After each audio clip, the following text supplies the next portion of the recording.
በኃጢአት ዝሙት እሳት ላይ ከምትወድቅ ሰሌን ላይ ወድቀህ ጽድቅን ብትፈጽም አይሻልም? 4 ጊዜ ባትበላ 2 ጊዜ በልተህ ጽድቅ ብትፈጽም አይሻልም? በዘላለም መንግስት ድሃ ከምትሆን በዚህ ዓለም ላይ ትንሽ ድሃ ሆነ የክርስቶስን ባለጠግነት ገንዘብ ብታደርግ አይሻልም? ማገልገልን፣ ከእግዚአብሔር ጋር መኖርን፣ ለእግዚአብሔር መስራትን በጣም ነው የሚጠብቃችሁ። ከወሬ ይጠብቃችኋል፣ ከአጓጉል ፊልም ይጠብቃችኋል፣ ከመጥፎ ከባቢ አየር ይጠብቃችኋል። በአገልግሎት ራሳችሁን ትጠብቃላችሁ። ኑ አገልግሉ። ይህንን ዘመንና ይህን ክፉ ዓለም ታመልጡበታላችሁ። በጎ ስጦታ ፍጹምም በረከት ከላይ ነው። ቅዱስ ያዕቆብ እንደነገረ ወዳጄ ባልም ሚስት የሚገኘው ከእግዚአብሔር እጅ ነው። ሩካቤ ቀስቃሽ ከሆኑ ፎቶዎች ከተለጠፉበት ስልክ አይደለም። እውነተኛ ጸጋ የሚገኘው ተሰርቶ ያለቀ እግዚአብሔር እጅ። ለምን መሰላችሁ ወጣቶች? የእግዚአብሔር ቃል እንዲህ ይላል፣ ሀብትና ባለጠግነት ከአባት ከእናት ይወረሳል፣ አስተዋይ ሚስት አስተዋይ ባል ግን ከእግዚአብሔር ዘንድ ነው ይላል። ወደ እግዚአብሔር ያልቀረበ ይሄንን ጸጋ ሊያገኝ አይችልማ። ወዳጄ አትንከራተቱ። የዚህ ጸጋ ባለቤቱ የዚህ ጸጋ አድራሻው የእግዚአብሔር እጅ ነው። ወደ ጮኝነት ኃላፊነት ከመግባት በፊት መንፈሳዊ ዝግጅት ጥብቅ እንዲሆን ኑ ተጠለሉ፣ ተከለሉ፣ ተደበቁ። እግዚአብሔር ቃል ላይ ተደበቁ። ቅዳሴ ውስጥ ተደበቁ። ገዳም ውስጥ ተደበቁ።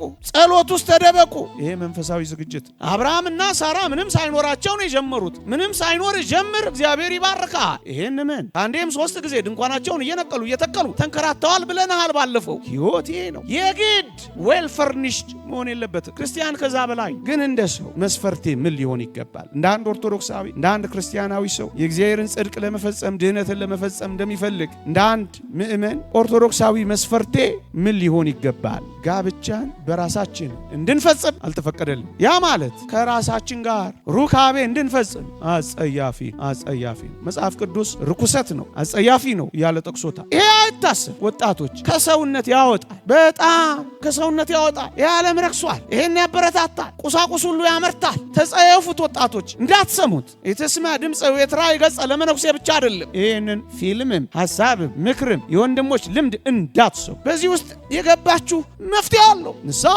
ሱባኤ፣ ስግደት፣ ጾም፣ እንባ መናፍስት ናቸው፣ ይርቃሉ። ግን አትስሙ፣ አይቻልም። ሰውነታችሁን ያጥበዋል። ሰው መሆናችሁ ያቆማል። ተፈጥሯዊ ስሜታችሁ ይጠፋል። ብዙ ወጣቶች ራሳቸውን የሚያጠፉት አንዱ ምክንያት ለዚህ ነው ይባላል። ያነበብኩት ጥናት አይቻልም። ፊልምን ማግባት አይቻልም። ራስን ማግባት አይቻልም። ቁስን ማግባት አይቻልም። ሮቦት ማግባት አይቻልም። ያው ሮቦት ያቀረቡ ስለሆነ ነው። አይቻልም።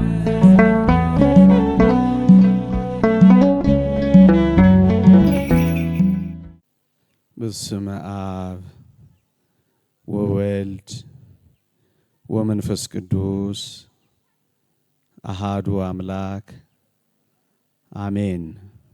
ብዙ ወጣቶችን ስላየው በአንድ ርዕሰ ጉዳይ ላይ ሐሳቦችን ባነሳ ብዬ አሰብኩኝ። ለማስተማር ወይም ለመመካከር አስቤ የመጣሁት ርዕስን ያስቀየረኝ በጣም ብዙ ወጣቶችን መመልከቴ ነው። ስለዚህ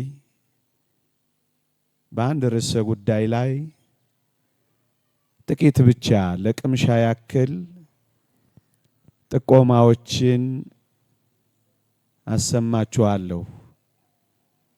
ሊቃውንት በዚህ ያሉ መምህራን የበለጠ አብራርተው አቅንተው አልመው በኮርስ መልክ እንደሚሰጧችሁ አምናለሁ።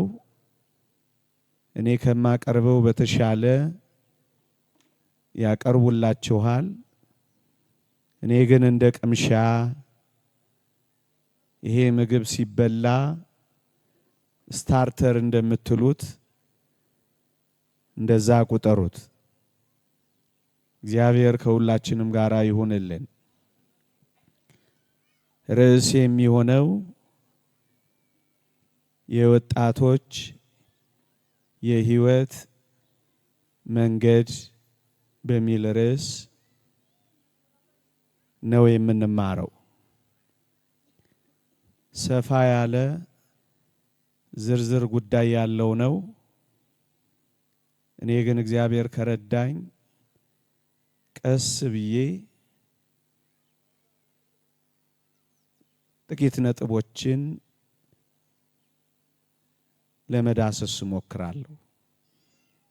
ማስታወሻ ብትይዙ በጣም የተሻለ ነው። እግዚአብሔር ከሁላችንም ጋር ይሁን።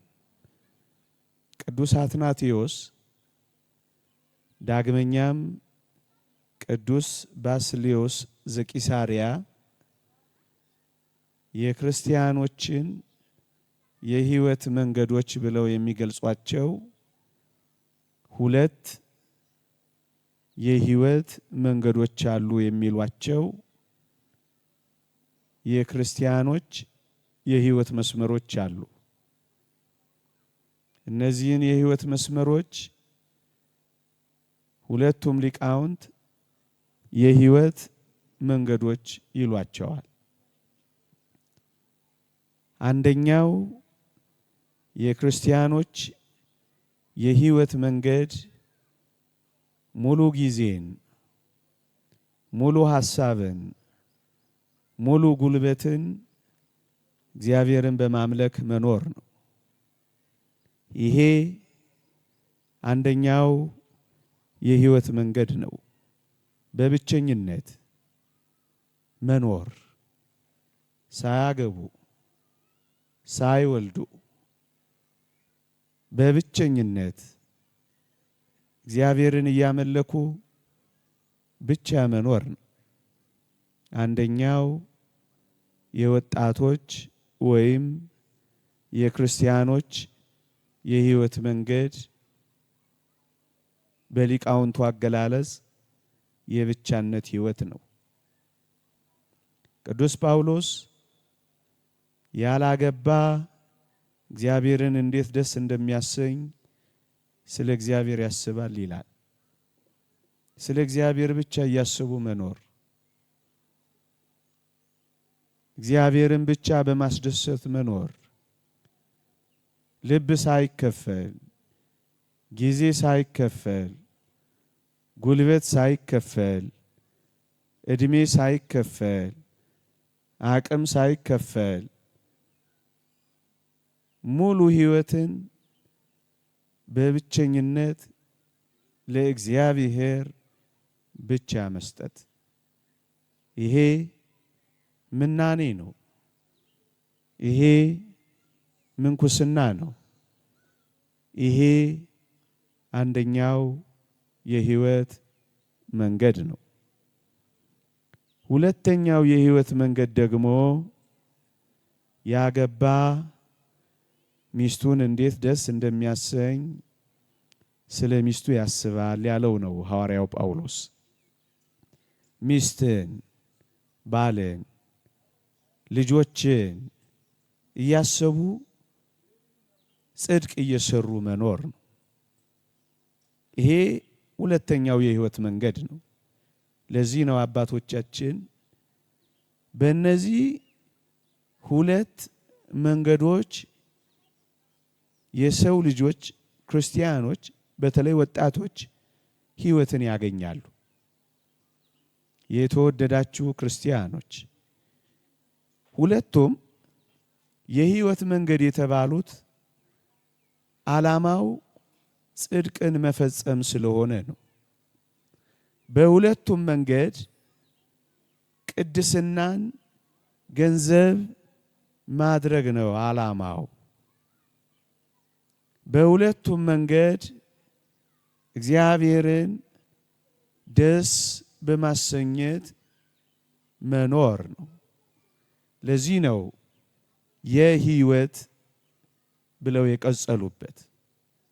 እኔ ግን አብዛኞቻችን የምናዘነብልበትን አንደኛውን መስመር ብቻ ለዚህች ምሽት ማስደመጥ ፈለኩኝ። እሱም አንደኛው የሕይወት መንገድ አግብቶ ልጅ ወልዶ ከብዶ ድሮ ኩሎ ቅድስናን ስለመፈጸም፣ በተለይ ወጣቶችን ማዕከል ያደረገ ቅድመ ጋብቻ ያለውን ሕይወት በጥቂቱ መዳሰስ ነው። ይህን የምናረግበት ምክንያት አታውቁትም ብለን ሳይሆን አለፍ ገደም እያል እነዚህን ነገሮች ቢረፍድም ለማሰማት ነው፣ ቢዘገይም ለማንቃት ነው፣ ያወቅነው ከሆነ ለማድመቅ ነው። ግን በዋናነት ወጣቶች የቅድስናን ሕይወት በዚህ በኩል ገንዘብ እንድናደርግ ነው። መጽሐፍ ቅዱስ የእግዚአብሔር ፈቃድ እርሱም መቀደሳችሁ ነው የሚለው። ወጣቶች እግዚአብሔር ለኔና ለናንተ ያለው ፈቃድ፣ ለሰው ልጆች ሁሉ ያለው ፈቃድ መቀደስ ነው። እዚህ የመጣ ነው ለመቀደስ ነው። በብቸኝነትም በባልና በሚስት ሕይወትም ዓላማው መቀደስ ነው። ለዚህ ነው ቅዱስ ጳውሎስ የእግዚአብሔር ፈቃድ እርሱም መቀደሳችሁ ነው የሚለው። ምእመናን የክርስትና ግብ የመንፈሳዊ ሕይወት መዳረሻ እግዚአብሔር ጋር መኖር ነው። እግዚአብሔርን ማየት ነው። እግዚአብሔርን የሚያየው ከእግዚአብሔር ጋር የሚኖር ማን ነው ካላችሁኝ፣ የተቀደሰ ብቻ ነው። መጽሐፍ ቅዱስ በዕብራውያን መልእክት ምዕራፍ 13 ላይ ትቀደሱም ዘንድ ፈልጉ ያለ እርሱ ጌታን ሊያይ የሚችል የለም ይላል። በእርግጠኝነት ሁላችንም እዚህ የተሰበሰብነው ፍጻሜያችን ጌታችንን በማየት ከሱ ጋር ለዘላለም መኖር ነው። እዚህ ሕይወት ውስጥ ደግሞ የሚያደርሰን መቀደስ ነው። የማንረክስበት ይልቁንም የምንቀደስበት አንዱ መንገድ ደግሞ ከዝሙት በመለየት ነው። ከዝሙት የምንለይበት ሕይወት ደግሞ ምንድነው? መጋባት ነው።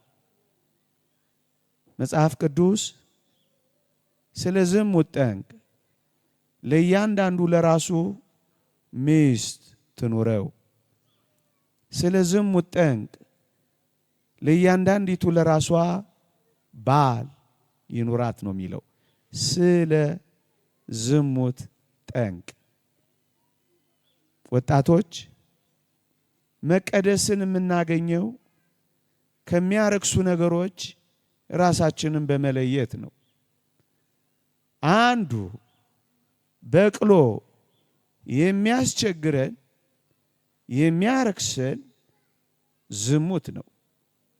ለዚህ ደግሞ መፍትሄው የእግዚአብሔር ጸጋ የሆነው ማግባት። ለዚህ ነው ስለ ዝሙት ጠንቅ ለእያንዳንዱ ለራሱ ሚስቶች አይልም ወጣቶች ሚስት፣ ባሎች አይልም ወጣቶች ባል፣ አንድ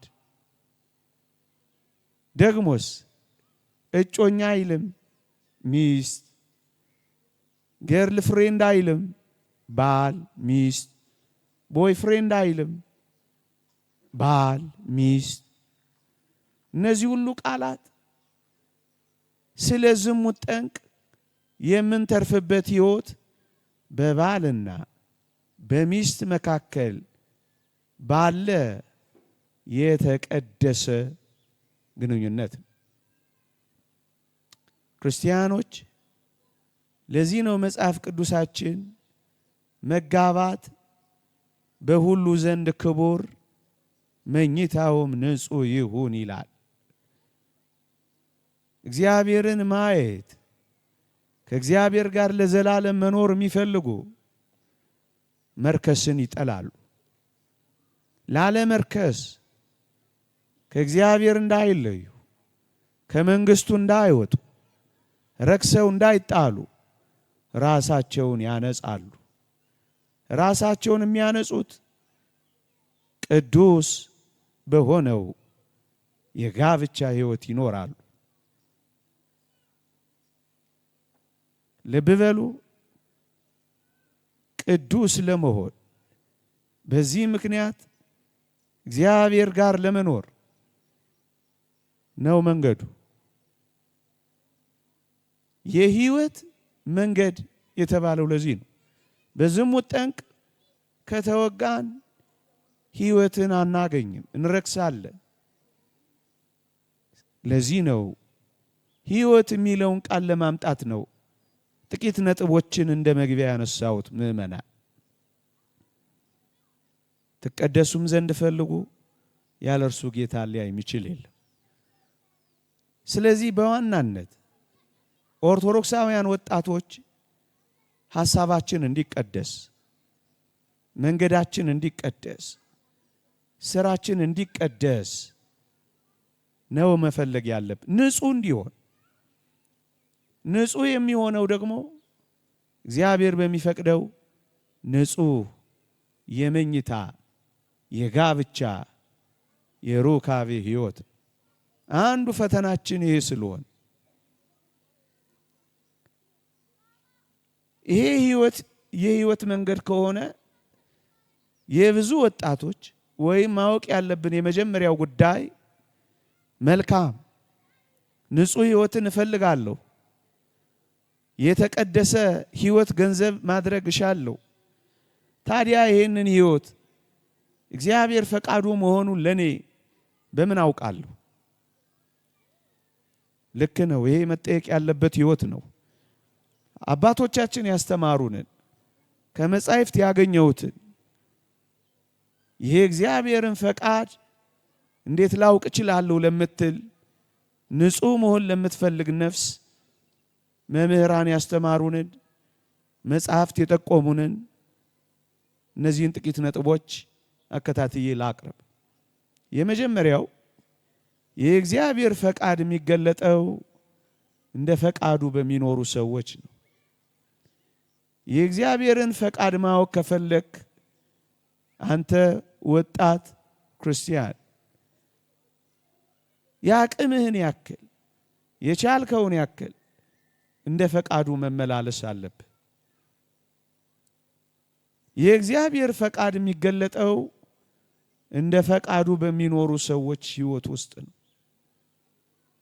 ይሄ በምን ይታወቃል ወይም እንዴት ይገለጣል ካላችሁኝ፣ እግዚአብሔር የሚፈቅደውን ለመኖር ባለመታከት የእግዚአብሔርን ፈቃዳት በመጻሕፍት የተጻፉትን በመምህራን የተነገሩትን የእግዚአብሔርን ፈቃዳት በመፈጸም በመኖር ነው። በግልባጩ እግዚአብሔር ያልፈቀደውን ሕይወት በመተው ነው። እግዚአብሔር የሚፈቅደውን ስትፈጽም እግዚአብሔር የሚፈቅድልህን ይሰጥሃል። እግዚአብሔር በማይፈቅደው ሕይወት መኖር ስታቆም እንደ ፈቃዱን ይፈጽምልሃል። ፈቃዱን የምታስቀድም ክርስቲያን ስትሆን ፈቃድ ይሁን ብለህ ስትጸልይ ይሰማሃል። የእግዚአብሔር ፈቃድ መቀደስ ነው ብያችኋለሁ። መቀደስን የምር ለሚፈልጉ ወጣቶች እግዚአብሔር የታመነ ነው፣ ፈቃዱን ይገልጽላቸዋል። ስለዚህ እግዚአብሔርን አምነው እግዚአብሔርን ፈርተው እንደ ፈቃዱ ለሚመላለሱ ሁሉ የእግዚአብሔር ፈቃድ መፈጸሙ የማይቀር። ስለዚህ የመጀመሪያው ነጥብ ወጣቶች ሳንታክት እንደ ፈቃዱ ለመመላለስ ከቅዱሳት መጻሕፍት እንደሰማ ነው፣ ከአበው ምክር እንዳገኘ ነው የገባንን መጠን ያክል ብንወድቅ በንስሐ የተነሳን ብንደክ በአባቶቻችን ጸሎት የበረታን እንደ ፈቃዱ ለመመላለስ እየጣር ወገኖቼ እንደ ፈቃዱ እየተመላለሳችሁ ያቀማችሁን ያክል እየታገላችሁ እየተጋደላችሁ ውጊያ ውስጥ ናችሁና ከኃጢአት ጋር እየተጋደላችሁ ስትኖሩ ምናልባት ልትቆስሉ ትችላላችሁ። ያ ማለት ጥቂት ልትሰነካከሉ ትችላላችሁ። ሰይጣን ታግሎ ጥቂት ሊያቆስላችሁ ይችላል በውጊያው። መቁሰል ማለት ግን መማረክ ማለት አይደለም። እንደው እንደ ፈቃዱ እየተመላለሳችሁ ብትቆስሉ ተጋድሏችሁን ነው የሚያሳየው። ክርስቲያኖች ውጊያው ውስጥ መግባታችሁን ነው የሚመሰክረው። በውትድርና ሜዳ ለመዋጋት የሄደ ወታደር ሊቆስል እንደሚችል ሁሉ ከአጋንንት ጋር የእግዚአብሔርን ፈቃድ ለመፈጸም ስትዋጉ ምናልባት ብትቆስሉ የተጋድሎ መገለጫችሁ መሆኑን እንዳትረሱ። አንዴ ወድቅ ያለሁ እንደጀመረ ይጨርስ፣ አንዴ ተሰናክያለሁ ምን ሰው ሆናለሁ እንዳትሉ። የቆሰለ እንደሚድን የተመታም የተሰበረም እንደሚጠገን አስባችሁ እንደገና ተጓድሏችሁን መቀጠል፣ እንደ ፈቃዱ መኖር። እንደገና እግዚአብሔር ያበረታችኋል። እንደ ፈቃዱ መመላለስ ስትጀምሩ ራሱ እግዚአብሔር ፍጹማን ያደርጋችኋል ተብሎ ተጽፏል። ብቻ እንደ ፈቃዱ ስትኖሩ ትልቁ ቁም ነገር እጅ ላለ መስጠት፣ በመርከስ ሕይወት ተማርኮ እዚያው ላለ መቅረት። ያ ማለት በወደቃችሁበት የኃጢአት ሕይወት ደስ እየተሰኛችሁ ላለመኖር መታገል። ወገኖቼ እግዚአብሔር አክሊል የሚሰጣቸው በዝሙት ያልወደቁትን ብቻ አይደለም። እንደውም አንድ ሊቅ አክሊል የሚቀበሉት ንጹሃን የሆኑት ብቻ አይደለም፣ ይልቁንም ሰይጣን የተዋጋቸው ያቆሰላቸው መንጋጨላቸውንም ያረገፋቸው፣ ነገር ግን እጅ ባለመስጠት ሳይማረኩ እስከ መጨረሻው ድረስ ተዋግተው በንስሐ በቁርባን ተመልሰው ድል ያደረጉትም ጭምር ናቸው እንጂ ይላል። አንድ ጊዜ ቆስለህ ሁል ጊዜ እንደቆሰልክ መቅረት የለብህም ማለት ነው።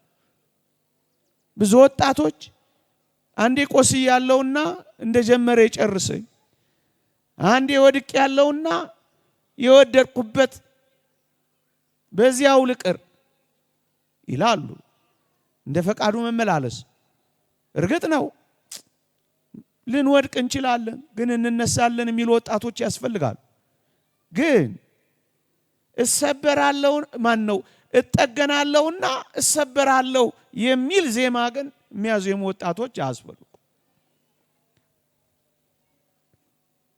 ስለምጠገን እሰበራለሁ ብለህ እንደማታውቀው ሁሉ ንስሐ ገባለሁ እያልክ በኃጢአት ግን እንድትደፋፈር አይደለም። አንዳንድ ወጣቶች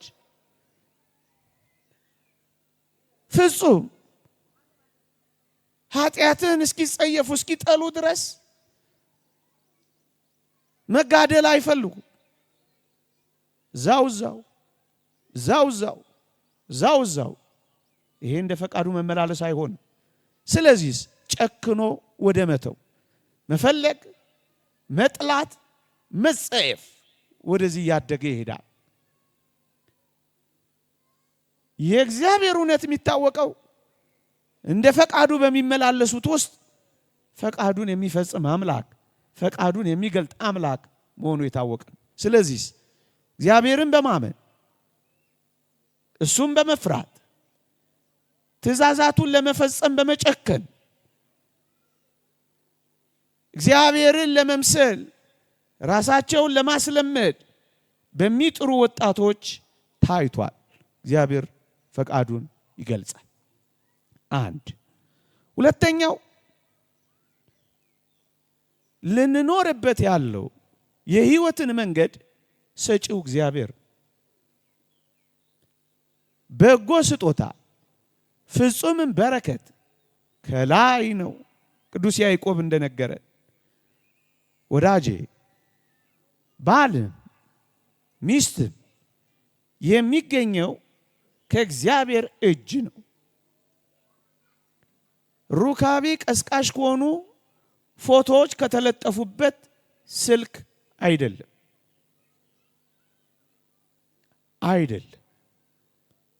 እውነተኛ ጸጋ የሚገኘው ተሰርቶ ያለቀ እግዚአብሔር እጅ ነው። ለምን መሰላችሁ ወጣቶች? የእግዚአብሔር ቃል እንዲህ ይላል፣ ሀብትና ባለጠግነት ከአባት ከእናት ይወረሳል፣ አስተዋይ ሚስት አስተዋይ ባል ግን ከእግዚአብሔር ዘንድ ነው ይላል። ወደ እግዚአብሔር ያልቀረበ ይሄንን ጸጋ ሊያገኝ አይችልማ። ወዳጄ አትንከራተቱ። የዚህ ጸጋ ባለቤቱ የዚህ ጸጋ አድራሻው የእግዚአብሔር እጅ ነው። ቶሎ ቶሎ ወደ ስልክህ፣ ቶሎ ቶሎ ወደ ቻትህ፣ ቶሎ ቶሎ ወደ ስክሮልህ አይደለም፣ ቶሎ ቶሎ ወደ እግዚአብሔር መዘርጋት። ምን ማለት ነው? ሁለተኛው ነጥብ ጸልዩ። ምዕመናን በተለይ ወጣቶች የምትበሉትን የምትጠጡትን ነገር ለእግዚአብሔር ክብር እንድታደርጉ መጽሐፍ ቅዱስ ነግሯችሁ የለ? የምታደርጉትን ማናቸውንም ነገር ለእግዚአብሔር ክብር አድርጉት ይላል እግዚአብሔር ቃል። መብልና መጠጥ ለእግዚአብሔር ክብር የሚደረግ ከሆነ ይህ የተቀደሰው ሕይወትማ እንዴት ለእግዚአብሔር ክብር አይሆንም? እግዚአብሔርን እፈልጋለሁ የዘላለም ሕይወት ርስቴ እንዲሆን እመኛለሁ የሚሉ ወጣቶች ለእግዚአብሔር ክብር ለማድረግ ከባለቤቱ ይቀበላሉ። ከባለቤቱ ምዕመናን፣ የዚህ ሕይወት ባለቤት ደግሞ እግዚአብሔር ነው። መጀመሪያም ለሰው ልጆች ይህን ሕይወት የሰጠው እግዚአብሔር ነው። ለአዳም ሔዋንን የሰጠው እግዚአብሔር ነው። ስለዚህ ሰጪው እሱ ከሆነ ወደ ሰጪው በጸሎት የተጠጋ ሰው ፈቃዱን ተቀብሎ መሄዱ አይቀሬ ነው። መቀበል ከፈለክ እጅህን ዘርጋ፣ ጸልይ ማለት ነው። መቀበል ከፈለክ ሁሉም በጎ ነገር ሊሰጥ ወደሚችለው ወደ እግዚአብሔር አንጋጥ። እውነት ነው ምዕመናን፣ የዕለት እንጀራችንን እንኳን እንድንለምን ታዘን የለ? ለጽድቅ ሕይወት የሚበጀን ከመርከስ የሚታደገን ታዲያ ይህንን ሕይወት መለመን አያስፈልግም?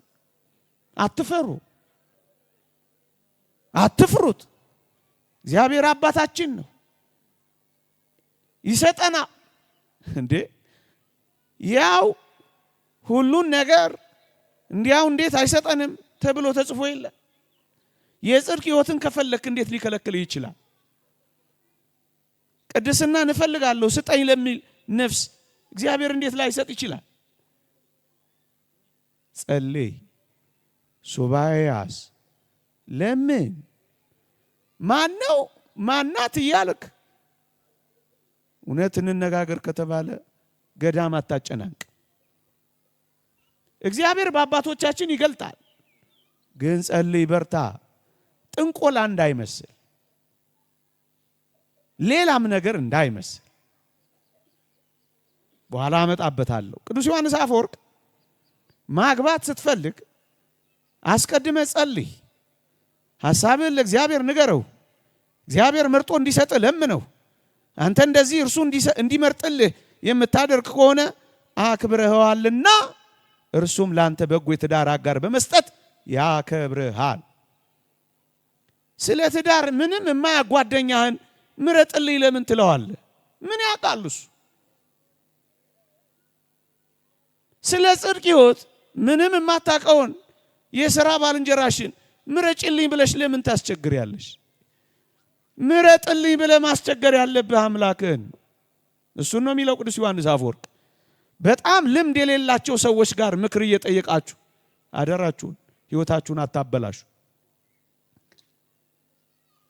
በጸሎት እግዚአብሔርን ካከበርከው በጎ የትዳር አጋር በመስጠት ማክበሩ አይቀሬ ነው ይላል ዮሐንስ አፈወርቅ። ለዚህ ምስክር ለአብርሃም ልጅ ለይስሐቅ ኢዮብር የተባለ አንድ ባለሟል ሎሌ እዚህ ዘፍጥረት ምዕራፍ 24 ላይ ያደረገውን በሞቴ ላስመልክት። እንዲህ ይላል፣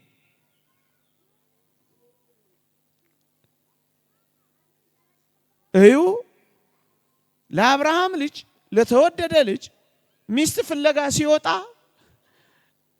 አይኑን ሲያንከራትት አታዩት። ወዲህ ወዲያ ሲል ሰው ሲያጠያይቅ አታዩት።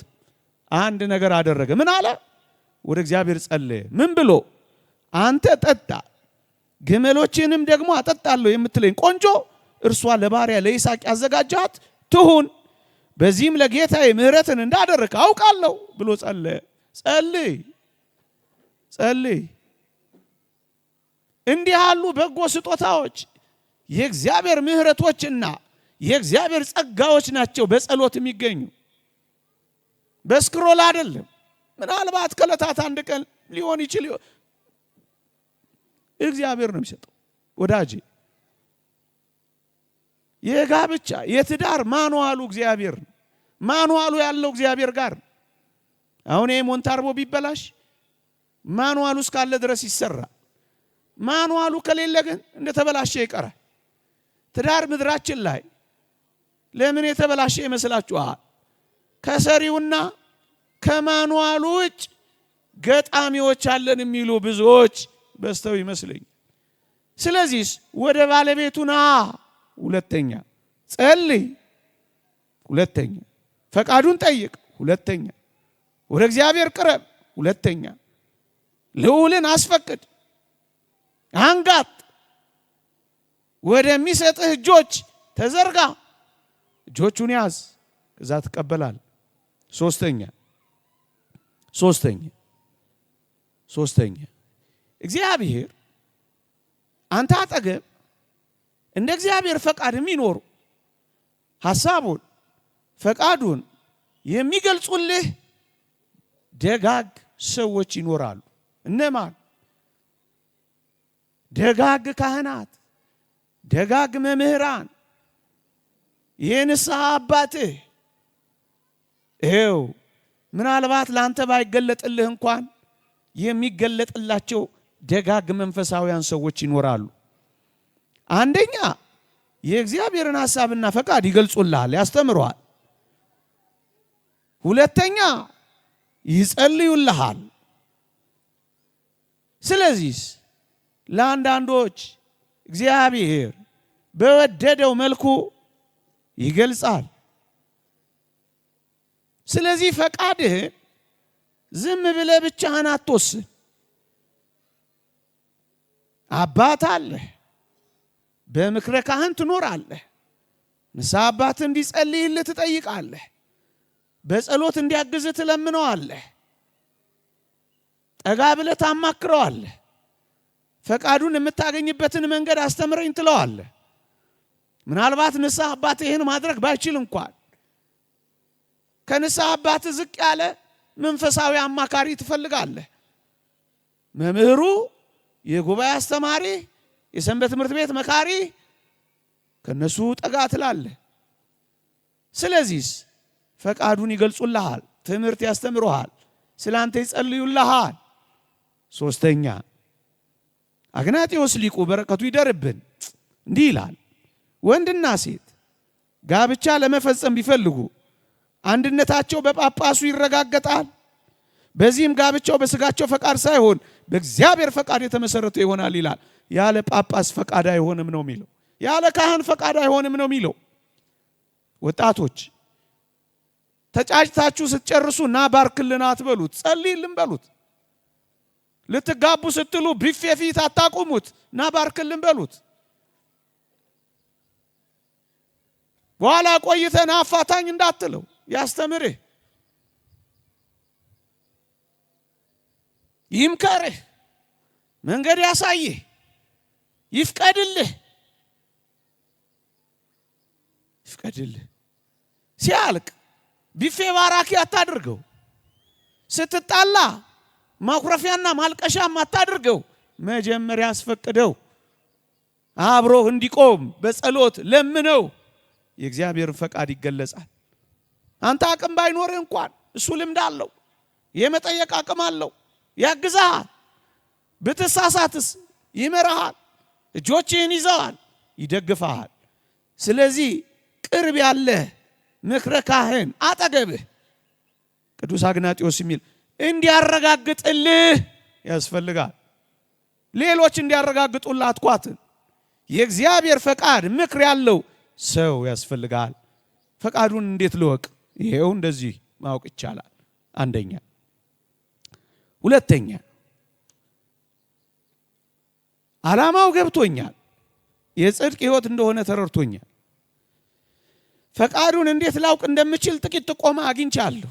እኔ ደግሞ አሰፋዋለሁ፣ ጠይቃለሁ፣ አነባለሁ። መልካም ነው። ሶስተኛው እሺ ወጣት ነኝ። ወደዚህ ሕይወት ከመግባቴ በፊት ወደ ጮኝነት፣ ወደ ትዳር አጋር ከመግባቴ በፊት ምን አይነት ዝግጅት እንደ ሰው ያስፈልገኛል? 3 ዝግጅቶች፣ 3 እነሱን ቀስ ብዬ እንዳሁኑ ለማቅረብ ሞክራለሁ። እየሰማችሁኝ እንደሆነ ተስፋ አረጋለሁ። ጥቂትም ቢሆን እንደሚጠቅማችሁ አምናለሁ። 3 ዝግጅቶች። አንደኛ መንፈሳዊ ዝግጅት ያስፈልጋል። ደግሞ ያለው መንፈሳዊ ዝግጅት ያስፈልጋል። ይሄ መንፈሳዊ ዝግጅት ምንድን ነው? አንድ ወጣት በትዳር ሳይያዝ በፊት ከአምላኩ ጋር ብቻውን የሚኖርበት ሕይወት፣ ብቻው። ቅድም መምህራችን ቅዱስ ያዕቆብ የያቦቅን ወንዝ ተሻግሮ ብቻውን እግዚአብሔርን አግኝቶ ብቻውን ማንም ሳይከተለው እየተጋ እንዳደረ ወጣቶች ብቻችንን ከእግዚአብሔር ጋር የምንኖርበት ጊዜ ያስፈልገናል። ይሄ ነው መንፈሳዊ ዝግጅት የሚባለው። በትዳር ሐሳብ ሳንያዝ እግዚአብሔርን ደስ ማሰኘት የምንለምድበት ጊዜ፣ እግዚአብሔርን እንደ አባቴ ብለን የምናነጋግርበት ጊዜ፣ ምናልባት ስናገባ፣ ምናልባት ስንወልድ እንደ ብቸኝነት እግዚአብሔርን የምናናግርበት ጊዜ አናገኝም። ጊዜያዊ ዝለት ይገጥመናል በማርገዝ፣ ጊዜያዊ ዝለት ይገጥመናል በመውለድ፣ ጊዜያዊ ዝለት ይገጥመናል ስለ ትዳር በማሰብ። ከዚያ በፊት ግን ጸሎትን፣ ሱባኤን፣ ንስሐን፣ ቁርባንን፣ ማገልገልን፣ ማህሌት ማደርን፣ ገዳም መጓዝን፣ መንፈሳዊ ተግባራትን የምንለምድበት ሕይወት ያስፈልገናል። ይሄ ከአምላኩ ጋር የሚሆንበት ሕይወት ነው። ይሄ ምንድነው ጠቀሜታው? ወደ አምላካችን የምናደርገውን ጉዞ፣ የተጋድሎን ሕይወት ያለማምደናል። እንደውም ፈረንጆች የሚሉት በተለይ አንድ ጥሩ ሐሳብ አለ። ምን ይላሉ? your relationship is as good as your singleness ይላሉ። ያ ማለት የብቸኝነት ጊዜ ከእግዚአብሔር ጋር በጣም ምርጥ በሆነ ቁጥር በኋላ ላይ የሚኖርህ ከትዳር አጋር ጋር የሚኖረው የህብረትና የአንድነት ኑሮ የበለጠ ምርጥ ነው የሚሆነው። ምክንያቱም ጸሎትን ለምደሃል፣ መንፈሳዊ ምግባራትን ለምደሃል፣ ቢቆጡ መታገስን ለምደሃል። ነፍስህ እግዚአብሔርን ለማወቅ ማረግ ጀምራለች። ስለዚህ መንፈሳዊ ጣዕምን ቀምሰሃል። በብቸኝነት የቀመስከው መንፈሳዊ ሕይወት አብረ ስትሆን የበለጠ የደመ። ስለዚህ እግዚአብሔርን በማወቅ ከእግዚአብሔር ጋር በብቸኝነት የምትቀምስበትን ሕይወት መልመድ። ይሄ መንፈሳዊ ዝግጅት ነው። ምእመናን በብቸኝነት ጊዜ ያልነበሩንን ምግባራት ከሌላ ሰው ጋር ከሆኑ በኋላ መላመድ በጣም አስቸጋሪ ነው። በኋላ ትቸገራላችሁ። ኑ እናስቀድስ ችግር ነው። ኑ እንቅረብ ችግር ነው። ኑ እንደ እግዚአብሔር ቃል እንመላለስ ችግር ነው። በሕመም ጊዜ መበርታት ችግር ነው። ባለመውለድ ጊዜ መጠንከር ችግር ነው። እግዚአብሔርን ባለማወቅ መንፈሳዊ ሕይወትን ባለመልመድ ከአጋንንት ጋር በሚደረገው ውጊያ ጸሎትን የሚጸልይን እንደ ሰዓት ቅጥርን ማጠርን ባለመልመድ ምክንያት ያቺ የጮኝነት ሕይወት ወይም የትዳር አጋር የሕይወት ጊዜ ፈታኝ እንዳይሆን በብቸኝነት ጊዜ እግዚአብሔርን በደንብ መቅመስ ያስፈልጋል። በደንብ አቅማችንን የፈቀደውን ያክል በተለይ ወጣቶች ከዚህ ዓለም ርኩሰት ለመጠበቅ እመኑኝ እየሰማችሁ ብቻ ባትሄዱ ይልቅስ ጥቂት በአገልግሎት ብትጠመዱ አያችሁ ከባቢ አየራችሁ መንፈሳዊ ይሆናል። ሰንበት ትምህርት ቤት ብትገቡ ከባቢ አየራችሁ መንፈሳዊ ይሆናል። ትዘምራላችሁ፣ ትጸልያላችሁ። ይብዛም ይነስ ጥቂት መንፈሳዊ ተግባራትን ትፈጽማላችሁ። ገዳማት ትሄዳላችሁ፣ ሱባኤ ትይዛላችሁ፣ ታስቀድሳላችሁ፣ ትማራላችሁ። ስራችሁ እግዚአብሔርን ማምለክ ይሆናል። ወደ ጥንት ተፈጥሯችሁ ትመለሳላችሁ። አገልግሉ። በሰንበት ትምህርት ቤት ባይሆን በማህበራት አገልግሉ። የነፍስ ቀዳሚት ስራዋ እግዚአብሔርን ማምለክ፣ መብላት፣ መጠጣት፣ ልጅ እሷ አይደለም። ነቢዩ ዮናስን አልሰማችሁም? ስራ ምንድነው አሉት። ሰማይና ምድርን የፈጠረን አምላክ ማምለክ ነው ያለው። ኑ ማገልገልን፣ ከእግዚአብሔር ጋር መኖርን፣ ለእግዚአብሔር መስራትን በጣም ነው የሚጠብቃችሁ። ከወሬ ይጠብቃችኋል። ከአጓጉል ፊልም ይጠብቃችኋል። ከመጥፎ ከባቢ አየር ይጠብቃችኋል። በአገልግሎት ራሳችሁን ትጠብቃላችሁ። ኑ አገልግሉ። ይህንን ዘመንና ይህን ክፉ ዓለም ታመልጡበታላችሁ።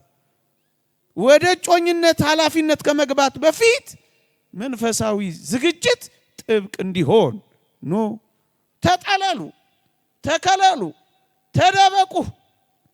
እግዚአብሔር ቃል ላይ ተደበቁ። ቅዳሴ ውስጥ ተደበቁ። ገዳም ውስጥ ተደበቁ። ጸሎት ውስጥ ተደበቁ።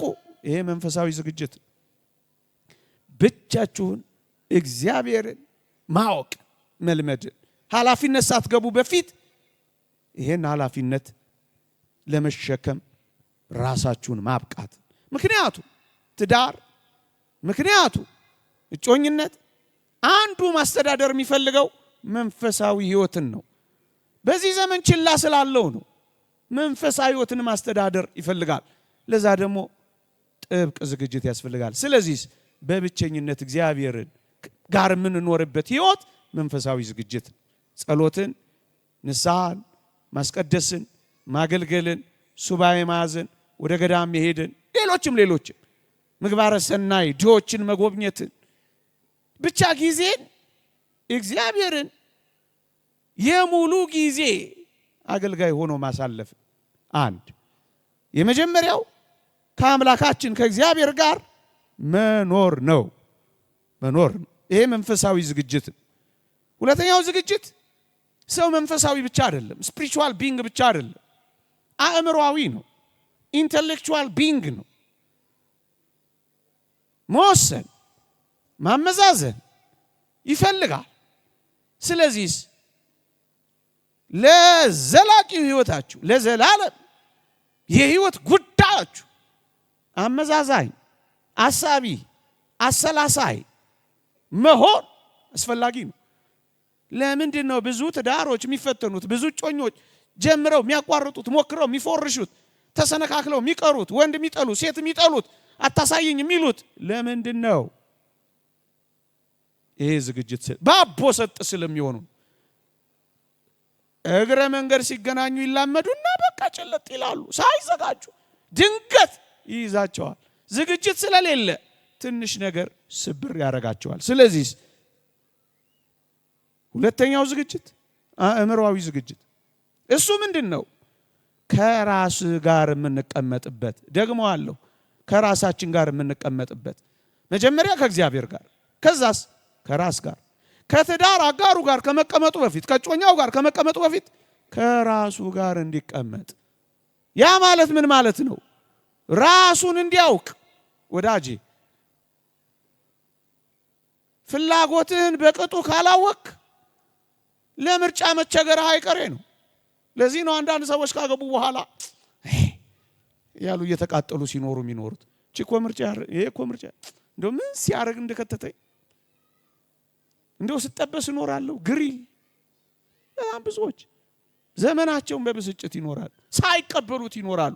ስለዚህ ቀዝቃዛ ቤቱ ነዝናዛ ሚስቱ ለምን ለቅሶ ይሄዳል? ለቅሶ እያለ ቤቱ ይባላል። ሁሌ ለቅሶ።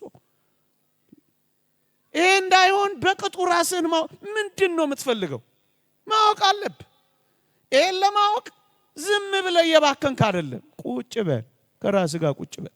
መንፈሳዊነት ሲደመር ከራስህ ጋር ስትቀመጥ በቅጡ ፍላጎትህን ስታውቅ ምርጫህን ማወቅ ትችላለህ። መቼም ሰው ነህ፣ ጥቂት ምርጫዎች አሉ። ባይሆን ይሄ የምርጫ ጋጋታን ኤ ቢ ሲ ዲ ኢ ኤፍ ጂ አሬ ሁሉ ምርጫ አያስፈልግም ወዳጅ። ይሄ እኛ እንደምንፈተነው አይነት ፈተና ለምርጫ ባንፈተን አይሻልም ነበር? እኔ አስታውሳለሁ ኮሌጅ ስማር እዚህ ውስጥ መምህራኖቼ ካላችሁ ይቅርታ ጠይቃለሁ፣ ወይም እንዲህ አይነት መምህራን ካላችሁ አሁን ለአንድ ምስኪን የኮሌጅ ተማሪ እስከ ጂ ድረስ ምርጫ መፈተን ጥሩ ነው? ፌር ነው? ኤም መልስ ይመስላል፣ ደግሞ ቢም ያስኬዳል፣ ሲም ያስጠረጥራል። ዲ ላይ ስትሄዱ ደግሞ ኤና ቢ ይላል፣ ኢ ላይ ስትሄዱ ደግሞ ሲና ዲ ይላል። አሁን አንድ ምስኪን ኢትዮጵያዊ ዳ እንደዚህ ማንከራተት በምርጫ ጥሩ ነው?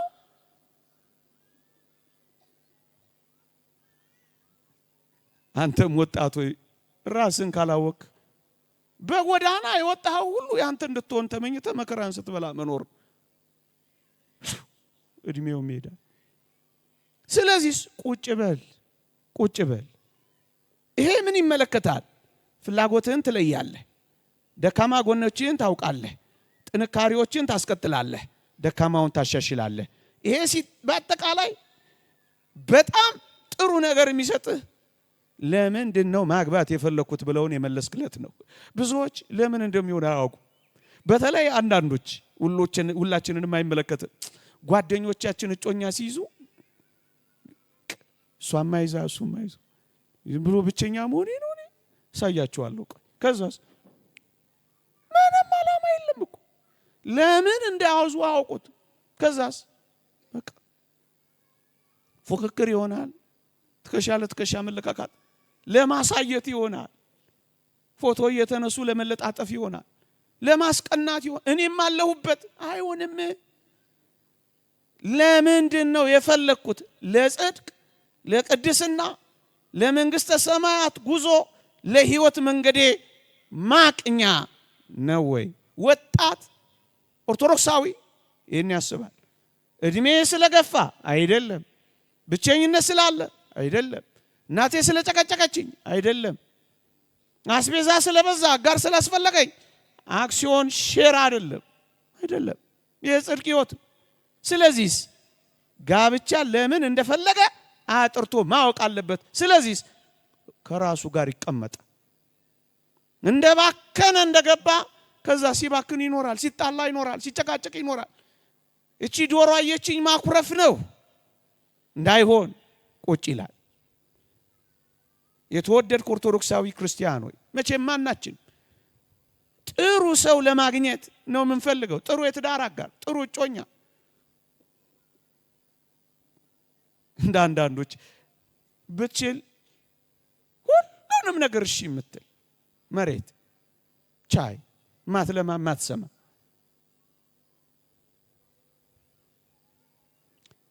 እሱን እንተውና እኛ ግን የምንለው ጥሩ ሰው ለማግኘት የምትፈልገውን ያክል ብቻን ስትቀመጥ ከራስ ጋር ስትሆን አንተም ራስህ ጥሩ ለመሆን የምትሰራበት ጊዜ ነው።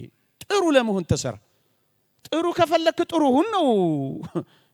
ለምትመርጠው ህይወት ራስህን አዘጋጅ ነው ቁም ነገሩ። ይሄ ከራስ ጋር መሆን ነው። የራሳችንን ስብዕና ማወቅ ነው። ካጋራችን አሁን ራስህን ስብዕና ካወቅ ከትዳር አጋር ምን እንደምትፈልግ ወደ ማወቅ ትቀርባለህ። እሱ ምን ይጠቅምሃል? አእምሮአዊ ዝግጅት። ከራስ ጋር ተቀመጥ፣ ራስህን ወቅ፣ ለመረጥከው ህይወት ተዘጋጅ። ሰው ሆነ ተሰራ፣ ክርስቲያን ሆነ ተሰራ፣ ኦርቶዶክሳዊ ሆነ ተሰራ፣ ለሬቴት ሃይማኖት ተሰራ፣ ለጽድቅ ህይወት ተሰራ። ራስህን አዘጋጅ። 2 አእምሮአዊ ዝግጅት።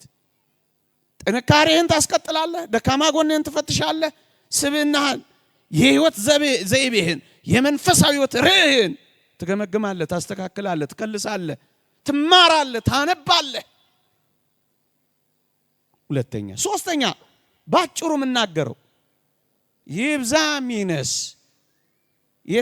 የትዳር ህይወት፣ የጮኝነት ህይወት ይብዛ ሚነስ ጥቂት ገንዘብን ማስተዳደር ይፈልጋል። ስለዚህ ጥቂት የኢኮኖሚ ዝግጅት ይፈልጋል። ጮክ ብዬ አልናገረውም። ይሄ ጥቂት ወጣቶች፣ ጥቂት በጣም ጥቂት። ቅዱስ ጳውሎስ የዕለት ጉርስ የዓመት ልብስ ካለን ይበቃናል። ወጣቶች ስለ ጽድቅ ህይወታችሁ ስትሉ ብራንድ መቀያየርን ችላ በሉ። ቢኖር እሰየው፣ ግን ዋና ነገር አይደለም። ቅዱስ ዮሐንስ አፈወርቅ እንደተናገረው ገንዘብ አስፈላጊ ነው፣ ዋና ነገር ግን አይደለም። ዋና ነገሩ ጽድቅና ቅድስና ነው። ወጣቶች ከተገኘ እሰየው። ስለ ጽድቅ ለመፈጸም ስትሉ ግን ጥቂት ነገር ይበቃል። ጥቂት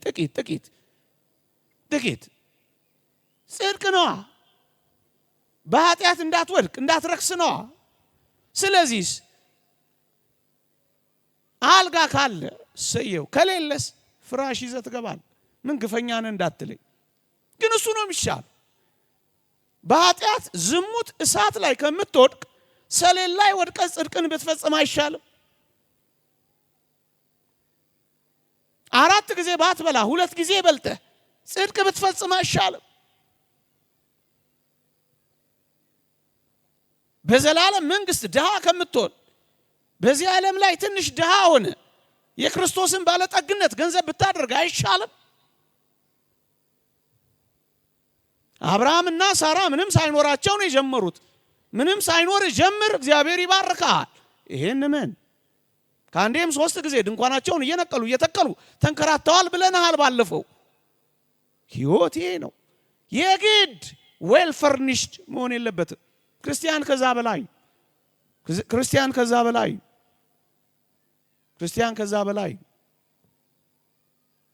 ጥቂት፣ በጣም ጥቂት ይበቃናል። ከዛስ ለፍተህ ጥረህ ግረህ እግዚአብሔር ይባርክልሃል። 2ኛ በጣም ጥቂት። ማትረፍንም አውቃለሁ መጉደልንም ተምሬአለሁ፣ ኑሮዬ ይበቃኛል ማለት ማትረፊያ ነው ያለው ቅዱስ ጳውሎስ። ለዚህ ነው ይበቃል። ጥቂት፣ በጣም ጥቂት። ስለዚህ አትጨነቁ። እግዚአብሔር የገባልን ቃል ኪዳን እውነት ነው። ወጣቶች አትጨነቁ። ንጽህናችሁን ለመጠበቅ ስትሉ ግልጽ እውነት እንነጋገር። እግዚአብሔር ባለበት ጎመን ወጥ መብላት ይሻላል ኃጢአት ባለበት ፍሪዳ ከማረድ የተባለው እኮ ለዚህ ነው። ግድ የላችሁም። ስለ ጽድቅ ስትሉ ጥቂት ነገር መስዋዕት ካረጋችሁ ሰማዕታት ትሆናላችሁ። ሰማዕታተ ረሃብ ትሆናላችሁ። ስለ ጽድቅ ነው። ሰማዕታተ ረሃብ የሚባሉ አሉ። እንደሱ ትሆናላችሁ። አክሊል ታገኛላችሁ። ንጽህናችሁን ጠብቃላችሁ። አትፍሩ። በስጋችሁ የሚሆነውን መጎስቆል የነፍሳችሁን ውበት ያመጣል። አጓጉል ማበረታቻ እየሰጧችሁ እንዳይመስላችሁ። እውነት ስለ ጽድቅ እውነት ነው። ዝግጅት መንፈሳዊ አእምሮአዊ ጥቂት ልጅ በውለድን እንዳይከለክል ጥቂት ዝግጅት። እስከዛ ግን በርትተህ ተማር፣ ስራ። ኃጢአት አይሁን እንጂ ስራ። በደል አይሁን እንጂ ስሪ። በቃ የምን መልፈስፈስ? ጠንክሮ መስራት፣ ጠንክሮ ማጥናት፣ ጠንክሮ መማር። ራዕይ ያለው ሰው ይዘጋጃል። 24 ሰዓት አለ። 2 ቦታ መስራት ትችላላችሁ። የሚሰሩ እናውቃለን። ጥቂት ነገር ካላችሁ ሳትሸበሩ ተራሮች ወደ ባህር ልብ ቢገቡ ልቤ አይፈራም እያላችሁ ዓለም ኑሮን የሚያስወድደው ለምን እንደሆነ እናውቃለን። እንዳታገቡ፣ የተረጋጋ ኑሮ እንዳይኖራችሁ፣ ምስቅልቅል እንዲል ነው ዓለም። አርክ ኦፍ ክራይሲስ የቀውስ መክበብ እንዲፈጠር ነው። ይሄ ሆን ተብሎ ነው። ዝርዝር አለው። ግን እኛ መጨከን አለብን። ክርስቲያኖች መጨከን አለብን። ጨክነን እግዚአብሔር እስኪ ሳያኖር አያለሁ ብላችሁ መፎከር አለባችሁ። የሚያኖረኝ እግዚአብሔር ነው ማለት አለባችሁ። ያገቡት ሁሉ ኖሯቸው መሰላችሁ? አይደለም። ወጣቶች አይዟችሁ፣ ባዶ ገብተው ሞልተው ይወጡ አሉ። አላያችሁም? ትልልቅ ሚሊየን ቢሊየነርስ የሚያወሩትን ምንም ሳይኖር እግዚአብሔርን ማመን። መኖሪያ የዘላለም አምላክ ነው። የዘላለም ክንዶች ከበታች አሉ። ማመን እመኑት። ሶስተኛ ጨርሻለሁ። አንድ ጥቂት ደቂቃዎች ብቻ እጠቀማለሁ። ነገሩ እንዳልኳችሁ ሰፊ ነው። እኔ ግን ጥቂት 1-2 ነጥቦችን ብቻ አንስቼ አበቃለሁ። የኔታ እንዳሉት ልጠይቃችሁ አላችሁ? አሁን አስፈለገኝ መኖራችሁ። እኔ መብራት ስለበራብኝ እናንተን አላይም። ሃይማኖተኛ ስለሆነን ነው እናንተን እኮ የምናስተምረው። ትኑሩ አትኑሩ ትታችሁኝ የሄዳችሁ ቢሆን እኮ በቃ እነዚህ ለተደረደሩት ለማይሰሙኝ ካሜራዎች እኮ ነው ማወር። ግን አላችሁ? ሃይማኖተኛ ጨለማ ውስጥ የምናስተምረው አምነን ሰሚ አለ ብለን አላችሁ? ልዋስና ልጠይቃችሁ ዛሬ አላችሁ? የለንም ብትሉኝ ግን ምን ሊውጠኝ ነው? እግዚአብሔር ይጠብቀኝ። ድፍረት ይፈልጋል አይደለ? ሰሚ በሌለበት መናገር እኮ ሃይማኖት ነው። ሶስተኛ አሁን እየገባኝ ነው። ዓላማው ገብቶኛል። ጽድቅ ነው። ፈቃዱን እንዴት እንደማውቅ ተረድቶኛል። እንዴት ልዘጋጅ እንደሚገባም ጥቂት ጥቆማዎች አግኝቻለሁ። በቂ አይደለም። ሶስተኛው እሺ መቼ ጮኛ ሊያዝ መቼ እና እንዴት ላርገው? ጊዜውን እንዴት ላርገው? ይሄ በጣም አስፈላጊ ነጥብ ነው። አንደኛ ወጣቶች የጮኝነት ህይወት ዓላማን መረዳት ያስፈልጋል። እሱ ምንድነው? አንዳችን ለሌላችን የሚመቹ የትዳር አጋር መሆናችንን የምናጤንበት ጊዜ ነው እንጂ የተጋባንበት ጊዜ አይደለም። ፊሽካ አልተነፋም ብለዋል የኔታ ሸቱ። እውነታቸውን ነው። ፊሽካ የተነፋበት አይደለም። እየሰማችሁኝ ነው? አንዳንዱ ፊሽካ የተነፋ ነው ይመስለው ተንበርክኮ ቀለበት ሲያጠልቅ አበቃ። አይደለም። እንደዚህ የለም። ፊሽካ አልተነፋም። እየሰማችሁኝ ነው? ይሄ ጊዜ ጮኝነት ጊዜ አንዳችን ለሌላችን የሚመች የትዳር አጋር መሆናችንን የምናይበት የምናጤንበት ጊዜ።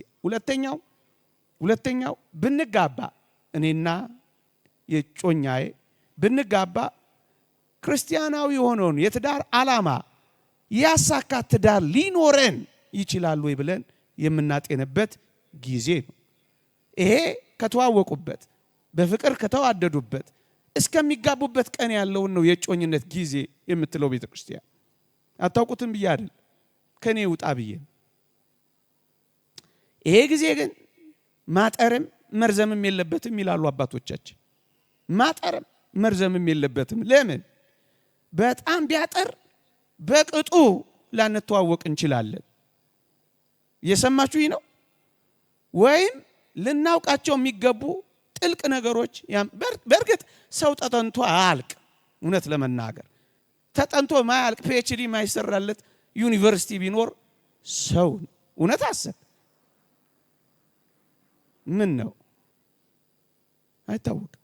ግን በህሊና በልቦና እንደሚታሰቡ ጥቂት እንደ ሰው እንደምንመረምረው ለማለት ነው። ቢያጥር በቅጡ ስለዚህ ሳላውቀው አግብቼ የሚል ስንት መከራ የሚበላ ሰው ብዙ ነው።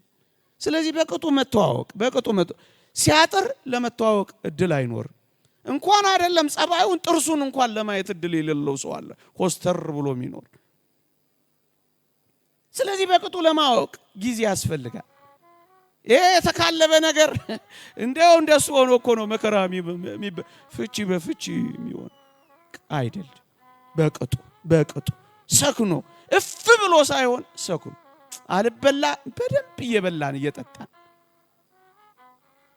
ጸሎት እያደረገ ቤተ ክርስቲያን ይመጣ ያስቀደስ ቅዱሳት መጻሕፍትን እያነበብን ቀስ ብለን በምክረ ካህን እየተመራ እንዳ ካጠረ በቅጡላ ቢረዝም ደግሞ ለፈተና እንዳንጋለጥ። ስለዚህ እጅግ ማጠርም እጅግ መርዘምም የለበትም ያሉት ሊቃውንት ነው። ፍትሐ ነገሥት መፍትሄ ይሰጠናል። ላንብብላችሁ። ሚስት አጭቶ የሰርጉን ቀን ያልወሰነ ሰው በአገር ያለ ቢሆን ቀጠሮ እስከ 2 ዓመት ይሁን፣ ወደ ሩቅ አገር የሄደ ቢሆን 3 ዓመት ይሁን፣ በታወቀ ምክንያት ቢሆን እንደ ሕመም እንደ ዕዳ ቢሆን 4 ዓመት ይሁን ይላሉ። መጽሐፍ ቅዱስ ማግባት ወደሚገባው እድሜ በደረሰ ጊዜ ይላል። እንደው ዝም ብሎ ከ3ኛ ከ4ኛ እንደው መጀመርም ደጋ ማግባት ወደሚገባው እድሜ በደረሰ ጊዜ የሚለው መጽሐፍ ቅዱስ ለዚህ አንድ የታወቁ አባት መምህራችን ነበሩ። ሊቀ ጠበብት አረጋወይንን አንድ ቀን ጠየቅናቸው በሰንበት ትምህርት ቤት። መቼ ነው እጮኛ መያዝ ያለብን ብለን ጠየቅናቸው። ምን ብለው መለሱልን? በዚህ ጊዜ ላገባ እችላለሁ ብለህ ስትዘጋጅ፣ ለማግባት በምትችልበትን ጊዜ ስታውቅ፣ ቅድም ያለው መንፈሳዊ አእምሮአዊ ኢኮኖሚያዊ ዝግጅቱን ትንሽ ነገር አስበ በዚህ ጊዜ ላገባ እኮ እችላለሁ የምትልበት እድሜና ሁኔታ ላይ ስትደርስ እጮኛ ያዝ።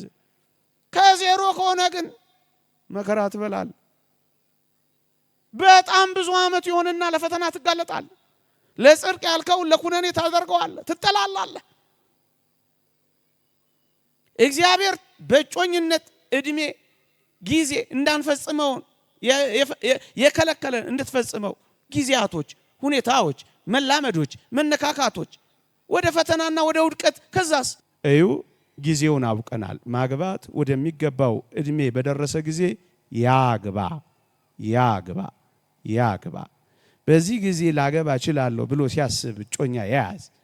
ምክንያቱም በፈተና እንዳንወድቅ። 4ኛ እነዚህን ነገሮች ሁሉ ተረድቻለሁ፣ ጊዜውንም አውቄያለሁ። ግን እንደ ሰው መስፈርቴ ምን ሊሆን ይገባል? እንደ አንድ ኦርቶዶክሳዊ፣ እንደ አንድ ክርስቲያናዊ ሰው የእግዚአብሔርን ጽድቅ ለመፈጸም ድህነትን ለመፈጸም እንደሚፈልግ እንደ አንድ ምእመን ኦርቶዶክሳዊ መስፈርቴ ምን ሊሆን ይገባል? 2 ነገሮችን ብቻ ላንሳ። በጣም ብዙ ነው። 2 ነገሮችን። አንደኛ ሃይማኖት። ደግሞ አለው ሃይማኖት። ወጣቶች በሃይማኖት እንዳትደራደሩ። እግዚአብሔርን ማመንን ከሱ ጋር መኖርን ምንም ነገር አይተካከለው፣ አይወዳደረው፣ አይነጻጸረው። በሃይማኖት መስፈርት የእግዚአብሔር ቃል ይህን ይደግፋል። አዎ፣ ምክንያቱም ያለ ሃይማኖት እግዚአብሔርን ደስ ማሰኘት አይቻልም ይላል። እግዚአብሔርን ደስ የምናሰኘው በሃይማኖት ብቻ ነው። ስለዚህ በሃይማኖት እናንተን የሚመስል ሰው የእግዚአብሔር ቃል እንዲህ ይላል። አንደኛ ቆሮንቶስ መልእክት ምዕራፍ 7 ቅዱስ ጳውሎስ ሴት ባሏ በሕይወት ሳለ በሕግ የታሰረች ናት። ባሏ በሕይወት ሳለ በሕግ የታሰረች ናት። ባሏ ቢሞት ግን የወደደችውን ልታገባ ነፃነት አላት፣ በጌታ ይሁን እንጂ ወባይቶ ምእመናን ከምእመናን ወገን ይሁን እንጂ። ገንዘብ ሊሰጥሽ ይችላል፣ ክርስቶስን ግን አይሰጥሽም። ስራ ልትሰጥ ትችላለች፣ የክርስቶስን ባለጸግነት ግን ትነፍግሃለች። ስለዚህ የተጠመቀ የቆረበ በመንፈስ ቅዱስ አረቦን መያዣ የታተመ የመንግስተ ሰማያት ዜጋ የሆነ ለጽድቅ የሚያበቃሽን ለዘላለም ሕይወት የምታደርስን ምረጥ። የእግዚአብሔር ቃል ብርሃን ከጨለማ ጋር፣ ክርስቶስ ከቤልሆር ጋር፣ የእግዚአብሔር ታቦት ከጣዖት ጋር ምን መጋጠም አለው ይልና በማይመች አካሄድ አትጠመዱ የሚለው ለዚህ ነው። ስለ ትዳር የተነገረውን የመጀመሪያውን አንቀጽ ላስታውሳችሁ። የሚመች ረዳት እንፍጠርለት ነው የሚለው። የሚመች በማይመች አካሄድ አትጠመዱ። ከሃይማኖት ውጭ ሆናችሁ አትሰቃዩ። አንዳንዶች እስካሁን ካንተ ጋር ተጠምቄያለሁ፣ አሁን የኔን ሃይማኖት ነፍሳችሁ አንድ ቀን እግዚአብሔር መፈለጉ አይቀርም። ስታረጅ አንድ ቀን ያን ምን ልትሆን ነው? ልጅ ልትካፈል ነው። ስለዚህ በሃይማኖት አንድ ምሳሌ ብቻ ልስጣችሁ። የያዕቆብን ልጅ ዲናን አንድ አሕዛባዊ አስነወራት። ኦሪት ዘፍጥረት ምዕራፍ 34 ደፈራት። ከዛስ የያዕቆብ ልጆች ወንዶቹ እህታችንን ማግባት ከፈለገ ይገረዝ ብለው አወጁ። እርግጥ ተንኮል አለው ከኋላው፣ ግን አዋጁ ተገቢና ትክክለኛ ነው። ይገረዛሉ። እንኳን ፍጽምት በሆነች በአዲስ ኪዳን በኦሪት እንኳን እንዴት እንደሆነ ተመልከቱ። ስለዚህ ወጣቶች በሃይማኖት ምንም ምን እንዳትደራደሩ። በጣም ብዙ ማስረጃዎችን እንሰጣችኋለን። እንዳትደራደሩ። ሃይማኖት በጣም ብዙ ጥሩ ክርስቲያን ወንዶች አሉ። በጣም ጥሩ እህት ክርስቲያኖች አሉ። በሃይማኖት ሁለተኛ በሃይማኖት ብቻ አይደለም በምግባርም ይመረጣል። እንደ የተገኘው ወንድ ሁሉ ዝም ብሎ አይዘገን። እንደ የተገኘችው የሴት ሁሉ ዝም ብላ ለጽድቅ ትሆናለች ወይ? ከክርስቶስ ጋር ለምንኖረው ህይወት ይሆናል ወይ? የዘላለም ህይወት መንገደኛ ነው ወይ? መንግስተ ሰማያት ታስገባኛለች ወይ? ጽድቅን ታወርሰኛለች ወይ? በምግባር የቀና ነው ወይ? ቅዱስ ዮሐንስ አፈወርቅ ከትዳር አጋራችሁ ማየት ያለባችሁ ንጽሐ ነፍስን፣ ፈሪሃ እግዚአብሔርን፣ ልባምነትን፣ መልካምነትን ነው ያለው። ለዚህ ነው እህቴ ሆይ አንተም ወንድሜ ሆይ እነዚህን ሶስቱ ነገሮች እንጂ ሌላ ነገር ምግባሯል። ሌላው ቢኖር እሰየው፣ ዋና ነገር ግን አይደለም። ወገቧን ሳይሆን ልቧን ለእግዚአብሔር የቀረበ ልብ አላት ወይ ወዳጄ? ሀብቱን ሳይሆን መንፈሳዊ ጸጋውን እህቴ። ምግባር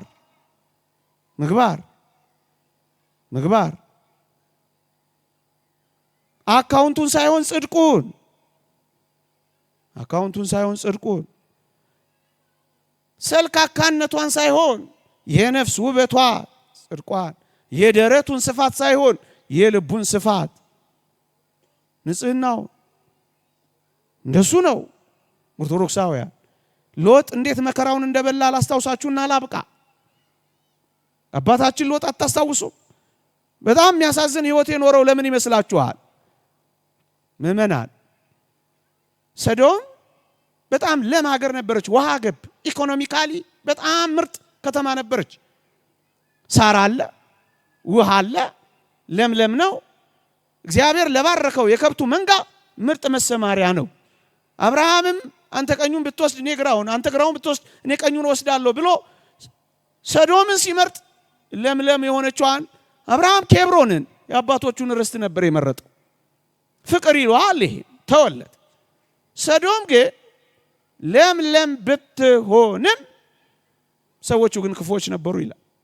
አየ ከሰልካካነት ጀርባ ያለ በጣም የተጨራመተ ህይወት እንዳንበረከክ ይመረጣል። ከኪስ ሙላት ጀርባ የልብ መሳሳት ካለው ምን አስጨነቀሽ? ማትታገስ፣ የሚቆጣ፣ የሚነጭ ምግባር። የምንታገሰው እንታገሳል፣ የምንቀበለው ምግባር ከሌ መከራ መብላት።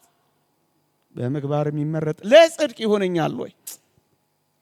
ለቁርባናዊ ህይወት ይሆነኛል ወይ? እግዚአብሔርን ትፈራለች ወይ? ንጽሐ ነፍስ አለው ወይ? እነዚህን ፈልግ። ገንዘብን አትፈልግ የሚለው ለዚህ አትፈልግ።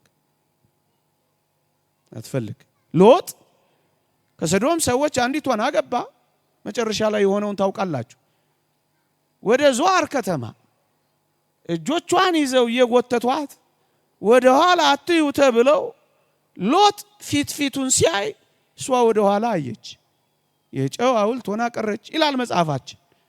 ምእመናን አንድ ነገር ብቻ ላስታውሳችሁ።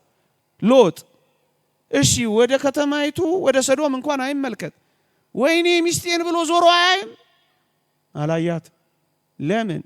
ለእግዚአብሔር ካልሆነች ለሱ አትሆን። ልጆቹ ማይታዘዙት ሆኑ። በጣም ያሳዝናል። ጻድቅ ሎጥ ነፍሱን በጭንቅ ነው ያወጣት። መላእክት ይዘዋት እንኳን የማትመከር ለሽምግልና የሚያስቸግር እንዴት ብዙ ትዳር አለ መሰላችሁ።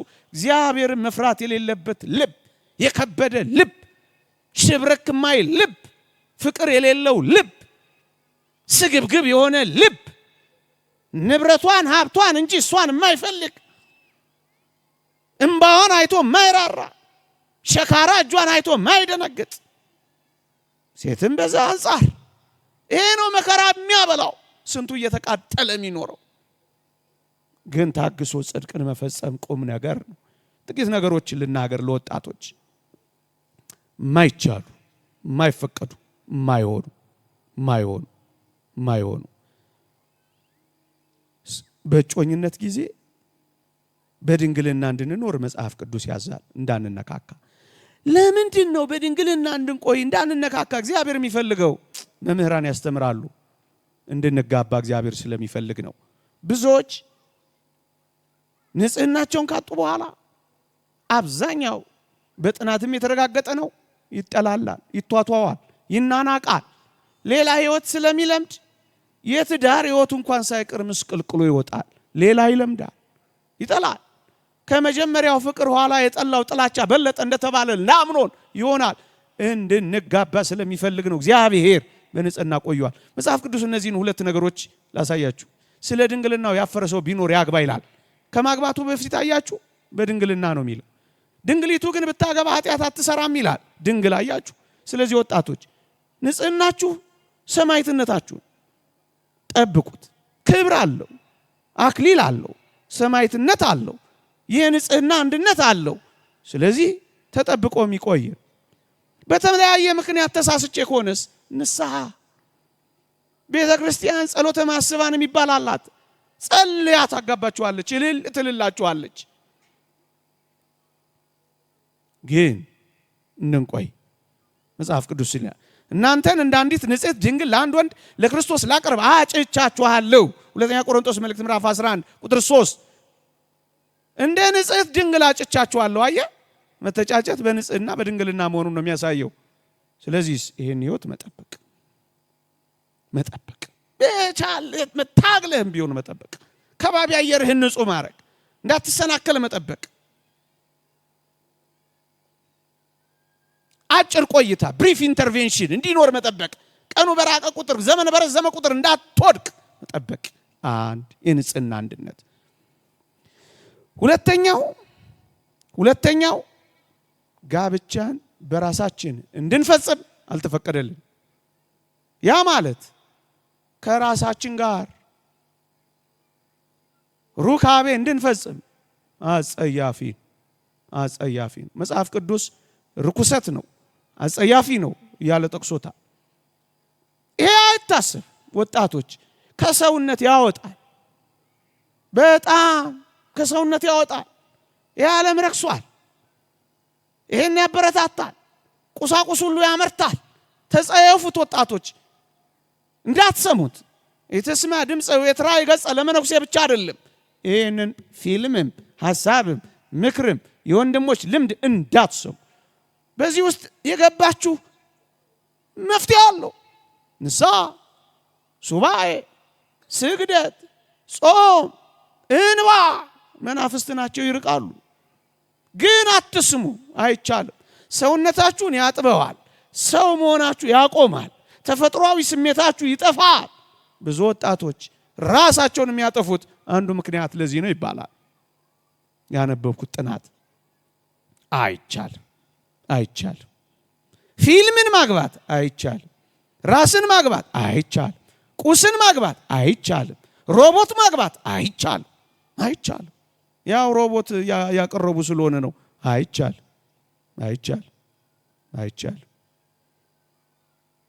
ወንድን ሴትን እንዲሁ ልናገረው ብዬ ነው። አይቻልም። ከሴት ጋር እንደምትተኛ ከወንድ ጋር አትተኛ አጸያፊ ነውና ብሎ ነው የሚደጋገመው። እንዳታደርጉት። ሊያስገድዷችሁ ይችላል። አይሆንም። የለም ለክርስቲያን የሚገባ አይደለም። ወይናቸው ከሰዶም ወይን ከጎሞራም እርሻ ነው፣ ፍሬያቸው ሐሞት ነው፣ ዘለላው መራራ ነው። የእግዚአብሔር ቃል ኦሪት ዘዳግም ምዕራፍ 32 ቁጥር 32። ይህንን እንጸየፋለን። ስለዚህ ክርስቲያናዊ ኦርቶዶክሳዊ ወጣቶች ይህንን እንጸየፋለን፣ እንጠላዋለን፣ አንኖርበት። ኦርቶዶክሳዊ የወጣቶች የህይወት መንገድ ከብዙ በጥቂቱ ከረጅሙ ባጭሩ የፈተና ህይወቶች አሉ። እነዛን ፈተና እንደሚኖር እናውቃለን።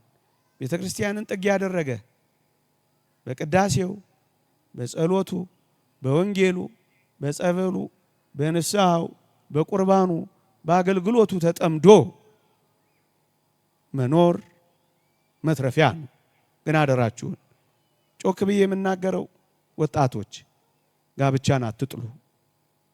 ወንዶች ሴቶችን፣ ሴቶችም ወንዶችን አደራችሁን በከተማና በሰፈር እንዳለው የእግዚአብሔርን ቃል እንደማያውቁት መንፈሳዊ ኑሮን እንዳለመዱት ወጣቶች እንዳትጠሉ፣ መጋባትን እንዳትነቅፉ፣ እንዳትሸሹ፣ ወንዶች ሴቶች እንዳትሉ አደራችሁን። ይህ በጣም እንድንለማመደው የሚፈለግ አላስፈላጊ ህይወት ነውና ምናልባት በመንደር ውስጥ ሚስት የሚለውን አንዳንድ ሰዎች ባልለው ደስ ይለኛል። ግን ደግሞ ማለትም ከተገባ እንበለው ሚስት የሚለውን አብሪቬት እንደሚያደርጉት አብሪቬት እንዳታደርጉት አደራችሁ። የእግዚአብሔር ስጦታ ነው፣ የህይወት አጋር ነው። እንደሱ አድርጋችሁ ተረዱት። አሉታዊ አመለካከት እንዳይኖራችሁ ተጠንቀቁ። ይሄ በጣም አደገኛው የዚህ ዓለም ሐሳብ ነው። ባል ምን ያረግልሻል እያሉ የሴታዊነት ርዕዮተ ዓለም የሚመነጨው ከዚህ ሐሳቡ ስለሆነ ነው። እሱንም ተጸየፉት ወጣቶች። ሚስት የሚለውን እንዴት አብሪቬት እንደሚያደርጉት አውቃለሁ። ሚጥሚጣ ስትልስ ትኖራለች ምናምን ይላሉ። እንደሱ ብለህ እንዳትቀበላቸው፣ ደግሜ እላለሁ እንዳትቀበላቸው። ይልቅስ አንተ እንዲህ በላቸው፣ ሚሪንዳ ስትጠጣ በሏታ ትኖራለህ። ይቆየን።